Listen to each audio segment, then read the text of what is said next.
আরে নার্স এ কি করছে? বাচ্চা দুটোকে রং দিয়ে চেঞ্জ করে দিল, কালোটাকে সাদা এবং সাদাটাকে কালো করে দিয়েছে। কালো বিড়ালকে তার গরিব মায়ের কাছে পাঠিয়েছে এবং সাদা বিড়ালটাকে এখানে পাঠিয়েছে। এখানে এসে সে দুষ্টুমি করতেছে, মায়ের চুল কেটে দিচ্ছে।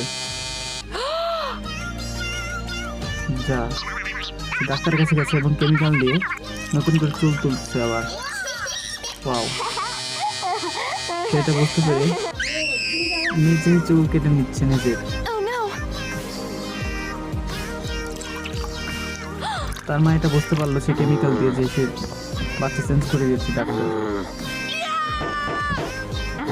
সে নার্সকে অনেক মারধর করছে এবং তার বাচ্চা তাকে ফিরিয়ে দিতে গেছে এবং তার নিজের বাচ্চা নিতে গেছে, কেমিক্যাল দিয়ে চেঞ্জ করে নিল।